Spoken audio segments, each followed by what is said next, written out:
handaan, hindi maiiwasan ang pagkakaroon ng skin reaction mula sa ating pong mga kinakain. Nako, tama ka dyan, Mommy Dims. Isa sa mga pinakapangkaraniwang uri ng allergens ay yung mga mula sa pagkain. At marami nga sa mga ito ay may skin manifestation o nakikita sa balat ang sintomas. Good morning, Mommy Morning! Dims. Good morning, kapatid. Good Yes. morning, Doc. And as you know, ito talaga ay napaka-relatable itong pag-uusapan natin sa health check, no? Kasi fatal ito, ha? Pagka Totoo yan. inaabutan ka ng allergy, tapos yung iba, di ba, nag-choke daw sila, parang sumisikip yung lalamunan nila.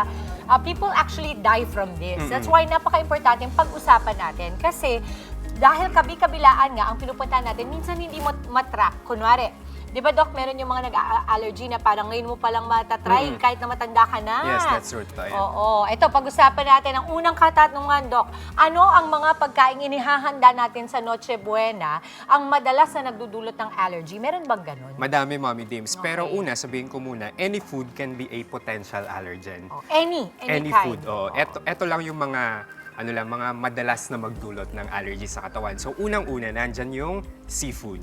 So, maraming may gusto niyan talaga. Oo, yan, sarap niyan. Oo, and ako, paborito ko yan. So, kagaya ng hipon, alimango, Ay, sarap. tahong, halaan, tsaka pusit. So, pwede din dyan yung mga processed food, kagaya ng ham, hotdog, queso de bola, mga embutido, and of course, yung mga dessert na mataas sa sugar. So, ice cream, yung mga yan, potential allergen. Parang wala ka na kumakakain sa Noche Buena Wala dito na. sa pinag-uusapan natin, ah. Meron din yung mga dairy products, Mommy Dims, kagaya ng queso, butter, mga creamy pasta, leche flan, and of course, usong-uso alcoholic drinks kapag Pasko. Nakaka-allergy din pala ang alak. Yes, ano? oo. Oo. Ano-ano ba yung mga sintomas, Doc, ng food allergy na dapat bantayan ng ating mga kapatid? So yung mga sintomas, Mommy Dims, ng food allergy, unang-una, makakaramdam sila na, makikita nila parang, ay, namumula na sila. Akala nila parang Oo. kinilig lang, Oo. flush lang, ganun, Parang- pero hindi na pala. Parang mestizo ba, ganun. Oo. Pero allergy na pala. Tapos, mararamdaman nila parang nagiinit yung katawan. So, mainit talaga yan sa pakiramdam. Meron ding pangangati o kaya burning sensation. Tapos, mapapansin nila, magkakaroon sila ng mga malalaking mapupula na bilog. So, nakaangat siya, Mommy Parang Dims. pantal? Parang pantal. So, yun yung Okay. tinatawag natin na wheals. Tapos, kasabay nito, makati din yan kasi, Mommy Dims. And of course, nagkakaroon ng pamumula o kaya pangangati sa paligid ng bibig. And pwede ding magkaroon ng pamamaga sa labi, sa eyelids, sa pisngi, kamay, at saka sa paa. Nakakatakot talaga itong food allergy na ito, no? Kasi hindi mo siya, wala siyang warning, ika Oo, nga. totoo yan. Unless nangyari na sa'yo dati at matigas ang ulo mo, kakainin mo pa rin. Pero kung first time talaga, very, very careful tayo mga kapatid. Lalong-lalo na po sa mga kabataang hindi pa marunong magsalita ba na, may Yes, makati yes. sa kanila, may masakit. Dok, paano mo malalaman kung yung rash mo, hives, o yung pangangati ay galing sa iyong kinain at hindi dahil sa lamig ba ito o skincare products? Ayan. So, una-una, tignan natin yung oras kung kailan ka kumain. So, madalas kapag food allergy yan, lumalabas yan within 2 hours. Kapag sa skincare kasi yan, Mommy Dims, lalabas hours, pwede ding days after. So, mas mabilis yung sa food allergy. So, yun yung mga kailangan nating tignan. And of course, kapag food allergy, pwedeng palipat-lipat yan sa iba't ibang parte ng katawan. Hindi lang siya concentrated. Kunwari, sa mukha, pwede din yan kasi sa iba't ibang parte ng katawan. Pwede dito sa braso, sa paa, kahit saan pwede yan lumabas. Dok, kailan mo malalaman pag kailangan mo nang magpatingin sa doktor or kailangan mo nang magpa-emergency room?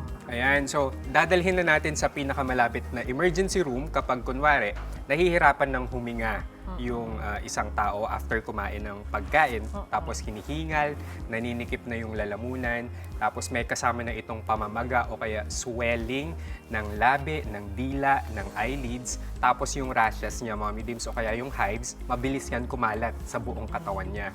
Tapos meron din matinding pagkahilo, low blood pressure o kaya palpitations, parang mabilis na yung pulso mo. So, dali na yan sa emergency room. And of course, kapag persistent na yung pagsusuka o kaya diarrhea na mayroong kasamang rashes. Oo. Dok, very quickly lang, bago natin tapusin yung ating segment.